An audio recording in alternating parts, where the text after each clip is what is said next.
Wandering Winder, continuing my look at openings in Dominion. Today I want to look at Innkeeper, which is a card which can either be a cantrip or a warehouse or some kind of super warehouse. Um, so the main thing to talk about in the openings that's generally going to be applicable with Innkeeper is opening Innkeeper Silver. I'm going to ignore the ally here because it's not often going to be available. So yeah, the this this video is a little bit more a plan than just like overall numbers. So the plan here is you open Innkeeper Silver, you try to hit 5. I don't know why you'd want to hit 5 here. Maybe Cobbler is fine enough on turn 3 or turn 4. And then, so it's if you hit 5 on turn 3 without finding your Innkeeper, then on turn 4, if you would find your Innkeeper, which you will usually but not always do, as we see here, you would play this as probably Warehouse to trigger the shuffle. Note that if the Innkeeper is in hand here, I do +3 cards. There's 6 cards down here. I will draw one of them, which could be the 5 cost. And then I discard 3. And then my next turn I'm going to draw 5 more. So if I don't hit the 1/6 to play the 5 cost on this turn, I'm guaranteed to play it the next turn, which is true even if I would do the super warehouse plus 5 cards, discard 6 option. But is also true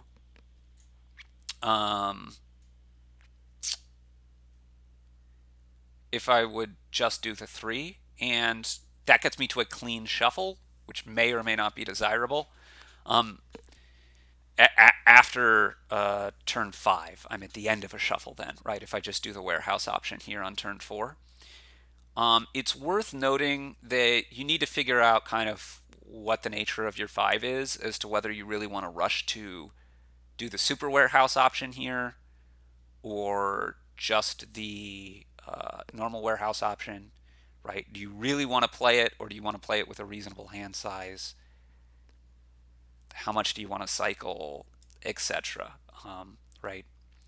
So, but in any case, if you hit 5 turn 3, shouldn't say in any case, in most any case, and the reasons why you would want to go Silver Innkeeper generally.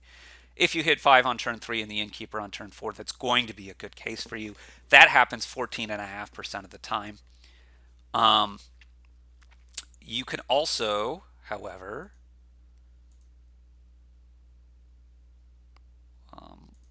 sometimes you're going to draw the Innkeeper turn 3. And we need to know what we would do then. So in almost all cases, I would recommend here doing the warehouse option, +3 cards, discard 3. In this exact case, we're lucky enough to have 5 anyway. So +3, discard 3 maintains us on having that 5 and closes us in towards getting to that that shuffle that we want. That 5 cost that we're going to buy this turn, right? So I do +3. That's the words I'm looking for. So now we're going to shuffle at the end of what would be turn 3 here and get to see the 5 cost faster if we have this exact hand. If we don't have this exact hand, then in almost every case, the +3 cards, discard 3 cards is going to maximize our chances of hitting 5. This will hit 5 every time you find the silver, and it will miss 5 every time you don't. The only way that this is not maximizing your chances to hit 5, this is never going to hit 5 because on 3 cards, which you have after the end of this, there's just no way to make 5 money out of 3 cards. So wouldn't typically recommend doing this option if you've opened Silver Innkeeper. The only way that the warehouse plus 3 discard 3 option is not going to maximize your chances of hitting 5 is if these 4 cards are exactly all coppers. In that case, plus 3 cards, discard 3 is going to give you a 3/7 chance of hitting 5, right? There's 7 cards here. You need to find the silver exactly, 3/7. But going just plus 1 card, if these were 4 coppers, is going to give you a 4/7 chance of hitting 5. And that's because you have 3 coppers to draw and 1 silver. 4 cards out of the 7 hit you 5. There you go. So you're a little better off in terms of hitting 5 if you go plus 1 card, although obviously this cycles you more. It's a balance that you have to weigh off. In that case, with the 4 coppers, I'd probably usually go for the plus 1 card, but not always. Kind of depends on all the other stuff that's going on the board. They're kind of close. If you're just trying to maximize your chances of hitting 5, you are 47.5% to hit 5 on turn 3 just from knowing that I opened Innkeeper Silver. So that's a little less than half the time, but on exactly turn 3, that is roughly comparable to going silver silver, right? Silver silver is hitting 5 a little more often than that, a little more often because it hits 5 a little more than 50% on turn 3 as opposed to a little less. So yeah, keep that in mind. If you're always going for the warehouse here, or if you'd see the 4 coppers, then that bumps you down to 46.8% instead of 47.47%. So you're losing 2/3% or something in the overall, but in the actual case you're losing 1/7.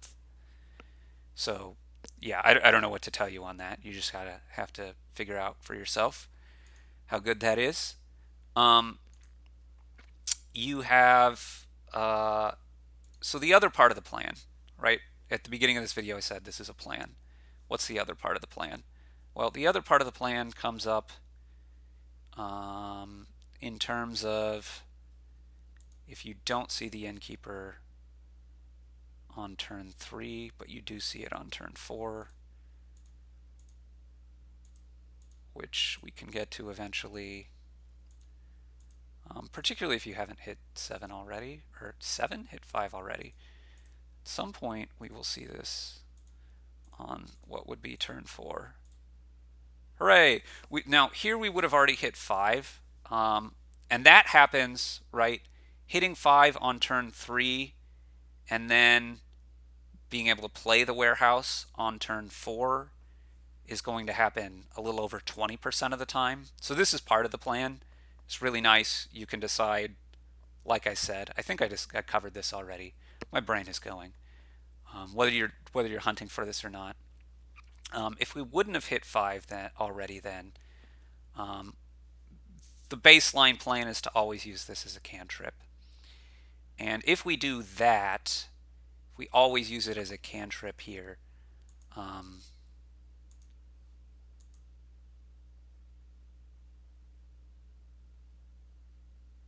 Then we get a 20% chance. I think my previous 20% was maybe wrong.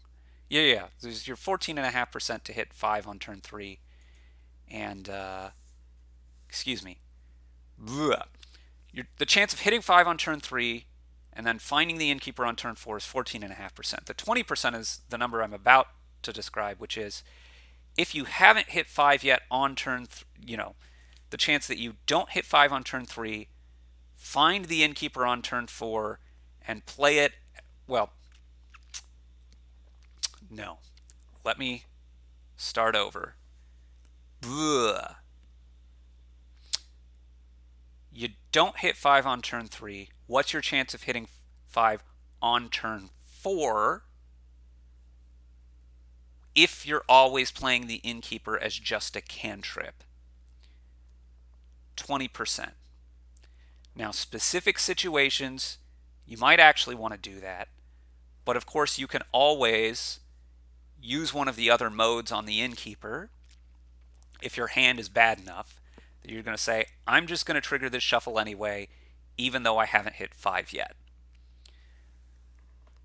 It's all a long way to say, this is not a fantastic opening,